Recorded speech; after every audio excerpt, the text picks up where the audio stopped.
Hello class 9 के विद्यार्थियों, आज हम चैप्टर स्टार्ट करने जा रहे हैं। फिजिक्स में साउंड चैप्टर स्टार्ट करने जा रहे हैं, जिसका ये है पार्ट 1।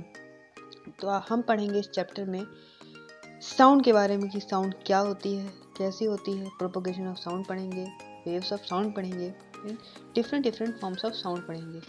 तो पढ़ना स्टार्ट करते हैं। सबसे पहले हम पढ़ते हैं क्या, व्हाट इज साउंड। तो क्या कह रहे हैं कि there are various forms of energy, यानी कि एनर्जी की बहुत सारी फॉर्म्स हैं। Sound is also a form of energy. Sound भी क्या, एक एनर्जी यानी कि ऊर्जा का क्या है, एक फॉर्म है।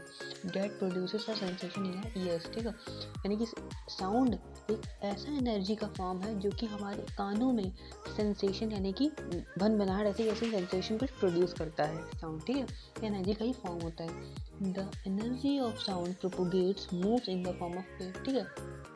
देखो, एनर्जी है तो मूव भी कुछ ही करिए, एक जगह से जगह मूव भी करेगा। यानी कि जो साउंड होता है वो मूव करता है, यानी मूव का बोलता है, यहाँ बोलते हैं प्रोपोगेट करता है। यानी साउंड होती प्रोपोगेट करती है किसके फॉर्म में, वेव्स के फॉर्म में। हम अपने लेग्स के फॉर्म में प्रोपोगेट करते हैं, साउंड वेव्स के फॉर्म में साउंड वेव्स के फॉर्म में प्रोपोगेट करता है। Sound waves are longitudinal, sound waves हमारी लॉन्गिट्यूडनल वेव्स होती हैं और उन्हें एक माध्यम की आवश्यकता पड़ती है, ठीक है। जो साउंड्स होती हैं वो कभी भी वैक्यूम में ट्रेवल नहीं करती हैं। अच्छा, जो साउंड्स होती है हमारे पास वो सॉलिड, लिक्विड और गैस में ही ट्रेवल करती है, वो हमें कभी भी वैक्यूम में ट्रेवल नहीं करती है, ठीक है। साउंड की सबसे ज़्यादा स्पीड सॉलिड्स में होती है और सबसे कम स्पीड किस में होती है, गैसेस में होती है बेटा। सबसे कम स्पीड किस में होती है, गैसेस में होती है, याद रखना। अब हम नेक्स्ट टॉपिक पढ़ेंगे, vibration are the cause of sound production. यानी कि वाइब्रेशंस क्या होती हैं, साउंड प्रोडक्शन का कॉज होती है, यानी कारण होती है। तो कह रहे हैं कि sound waves are produce because of some vibration. Sound waves कैसे प्रोड्यूस होती है, क्योंकि कुछ वाइब्रेशन नहीं, कुछ वाइब्रेट होता है, तभी साउंड वेव्स प्रोड्यूस होती है। Vibration means a kind of rapid to and fro motion of an object. यानी कि जब कोई object to and fro motion करता है वो भी रैपिड तरीके, यानी कि जल्दी, जब टू फ्रो मोशन करता है यानी कि वाइब्रेशन प्रोड्यूस करता है, तब क्या साउंड प्रोड्यूस होती है। विदाउट वाइब्रेशंस, वाइब्रेशंस के बिना a sound can not be produce. Sound कभी प्रोड्यूस नहीं होगी वाइब्रेशंस के बिना, याद रखना हमेशा। When we speak, जब हम बोलते हैं, our vocal cords vibrate, हमारे vocal cords क्या होते हैं, वाइब्रेट करते हैं, तभी हमारे मुंह से भी यानी कि हमारे माउथ से भी साउंड प्रोड्यूस होती है, वरना हमारी साउंड नहीं प्रोड्यूस हो सकती है। When we speak, जब हम बोलते हैं, our vocal cord vibrate। फिर कह रही कि when we play a guitar, जब हम गिटार बजाते हैं, the string on it makes to and fro motion and produces sound। जो स्ट्रिंग होती है वो क्या करती है, टू फ्रो, यानी कि देखो टू फ्रो मोशन क्या होता है कि कोई चीज आगे पीछे आगे पीछे आगे पीछे होती है, नहीं कोई चीज आगे टू फ्रो, टू फ्रो, यानी कि जब टू प्रोमोशन होगा यानी कि वाइब्रेशन होगा यानी कि साउंड प्रोड्यूस होगी। तो ऐसे साउंड प्रोड्यूस होती है। तो कह रहे हैं कि so body produce sound by virtue of it vibration. यानी कि कभी कभी भी कोई बॉडी तभी साउंड प्रोड्यूस करेगी जब कोई वाइब्रेशन कुछ होगा, तो वाइब्रेशन है तो साउंड प्रोड्यूस नहीं होगा। स्ट्रिंकिंग हो गया, प्लगिंग हो गया, स्क्रैचिंग हो गया, रबिंग हो गया, blowing, shaking, different objects are different forms of vibrations होते हैं जो कि क्या करते हैं, साउंड को प्रोड्यूस करते हैं।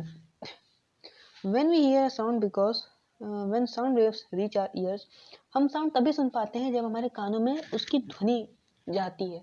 ध्वनि नहीं जाएगी तो कैसे हम सुनेंगे।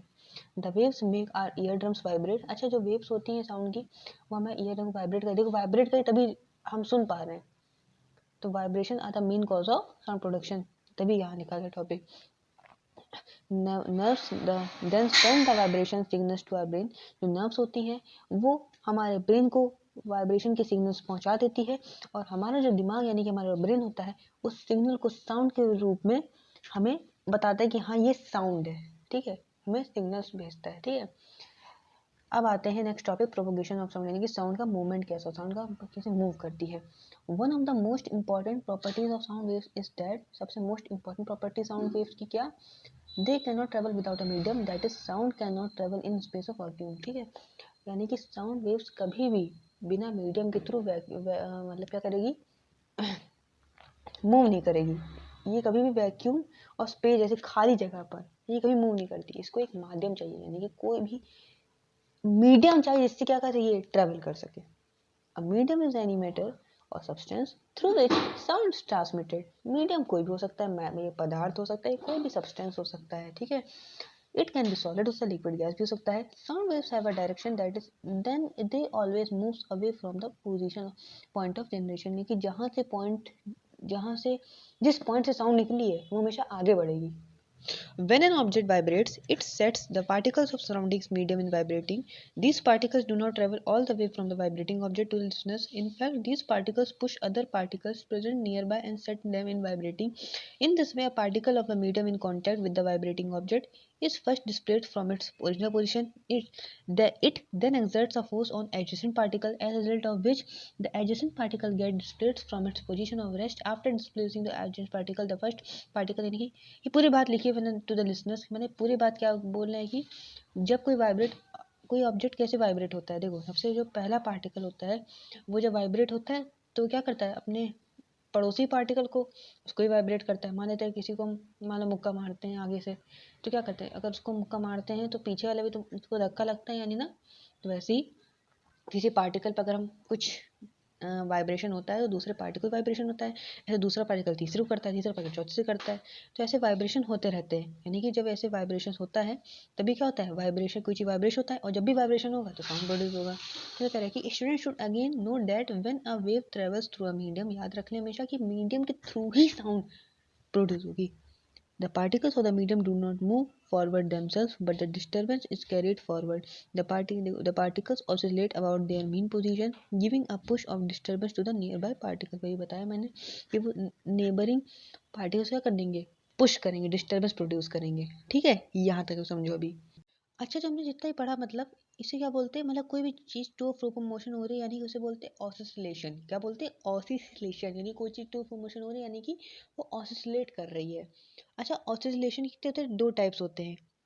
यदि दो टाइप्स होते हैं वो क्या होते हैं, जब भी कोई वेव्स किसी दिशा में मूव कर रही हो, ठीक है, तो क्या कह रहे हैं कि दिस ऑसिलेशन में be of two types, perpendicular the direction of wave movement, transverse wave, और along the direction of wave movement यानी longitudinal wave. Sound waves are longitudinal waves. ठीक है, यानी कि जो यह ऑसिलेशन यानी कि टू ऑफ मोशन है, इसके दो टाइप्स हैं। पहला क्या कह रहा है कि the perpendicular to direction of wave movement, यानी कि जो वेव मूवमेंट हो रहा है उसकी डायरेक्शन के परपेंडिकुलर जब जाती है, सीधी एकदम खड़ी करती ना, तो वो होता है ट्रांसफर वेव बोलते हैं। यानी कि वेव के डायरेक्शन पर जब कोई वेव की जो मूवमेंट कर रही है वो एक, जब वेव की मूवमेंट में जो परपेंडिकुलर दिशा में जब कोई साउंड प्रोड्यूस आती है उसे बोलते हैं ट्रांसफर वेव। और जब वेव की दिशा यानी कि वेव की दिशा में कोई वेव की दिशा में कोई वेव की दिशा में कोई चीज़ जाती है तो उसे बोलते हैं लॉन्गिट्यूडनल वेव। तो वेव्स क्या होती हैं, लॉन्गिट्यूडनल वेव्स और ट्रांसफर वेव्स होते हैं, दो टाइप्स होते हैं। अच्छा, साउंड हमारे क्या है, लॉन्गिट्यूडनल वेव्स हैं, और लाइट क्या है, एक ट्रांसफर वेव है, ट्रांसवर्स वेव है, रिमेंबर दिस। ठीक है, तो इसी के साथ आज हम करते हैं पार्ट फर्स्ट का एंड। इसके साथ अब हम नेक्स्ट पार्ट में आगे बढ़ेंगे, तब तक के लिए बाय बाय।